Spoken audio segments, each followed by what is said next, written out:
Hi, Anthony Levrets here. I am the host of the Next Pitch podcast, and we are rolling out a new series that I am super excited about. I am joined by Jared Paul. He's the executive loan officer with CrossCountry Mortgage and heads up the veteran engagement team at CrossCountry. And we are super excited to bring you what we're going to call the Homefront.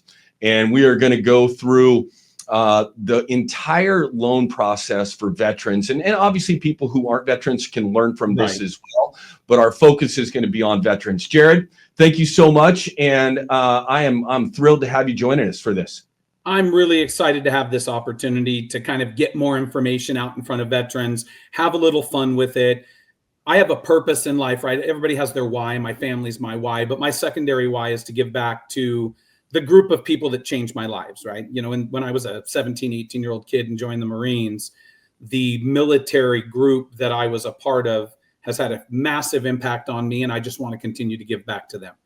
Yeah, we're going to get into your mission here at the end of this first little episode today. We're just going to introduce you so our listeners know who they're hearing from. So let's start. So your background, where'd you grow up?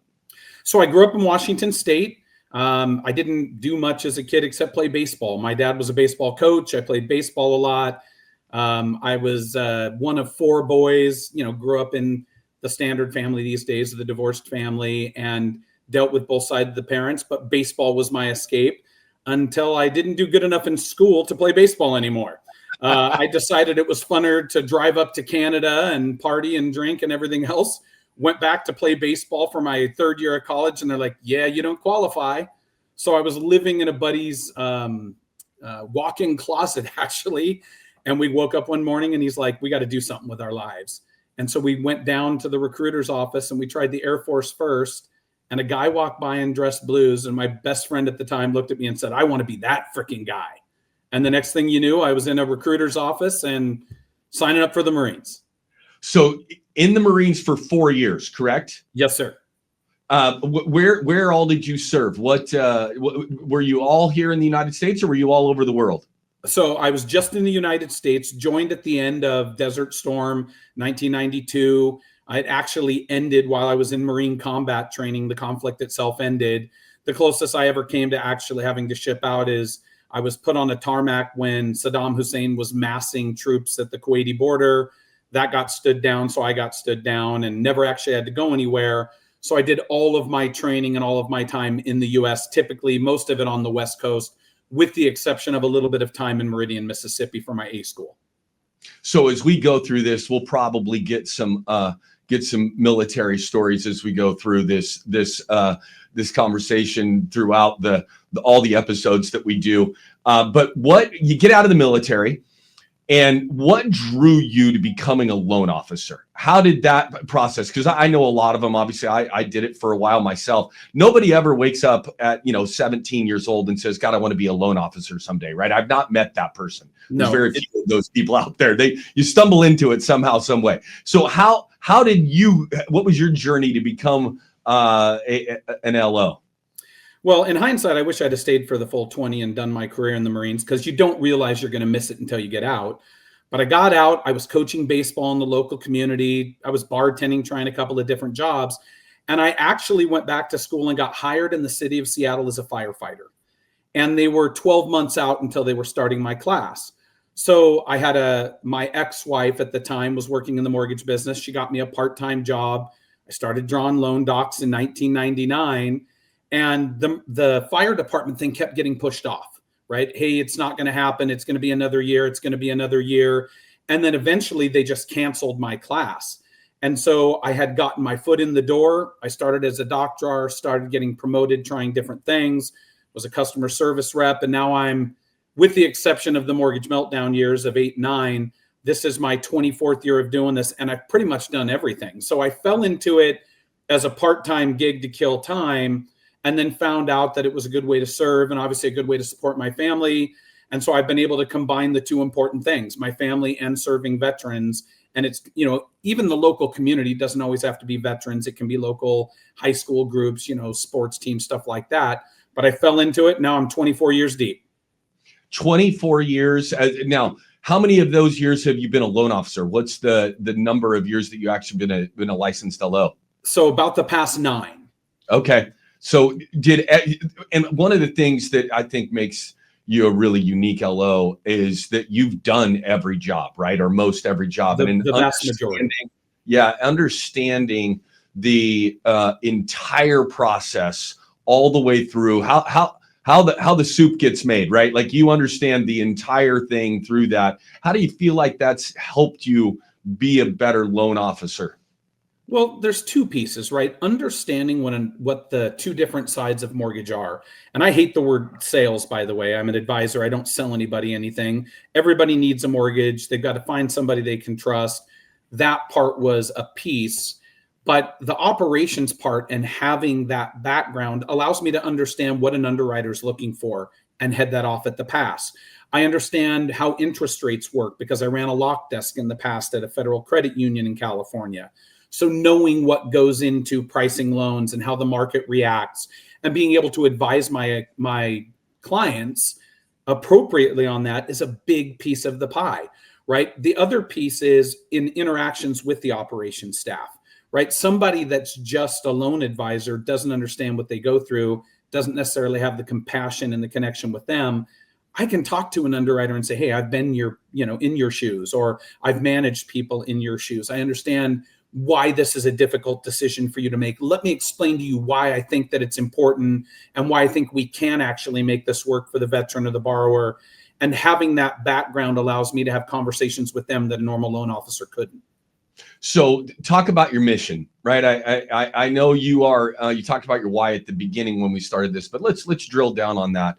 One of the things that really impressed me about you when I first met you was how passionate you are about what you're trying to get done, and serving a group of people who serve all of us is something that I think is unbelievably cool.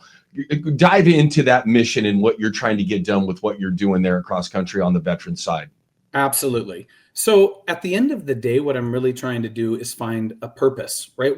I had children, my kids were my purpose. And yes, I was a loan advisor during that time, but watching my kids grow up and seeing all the things they did where they were giving back to the community and a lot of the schools were into it, I realized that the thing I missed the most about my time in the Marines was serving my fellow veterans, the camaraderie piece of it. And seeing veterans not know all of the options and everything that's available to them out there made me want to kind of make this my mission, my priority. So I really started finding ways to give back. My wife and I donate a portion of every transaction that we do of the revenue that's generated to local groups. I don't know how biblical everybody is, but Philippians 3:2 says, do nothing out of selfish ambition or vain conceit, but rather count others more important than yourself.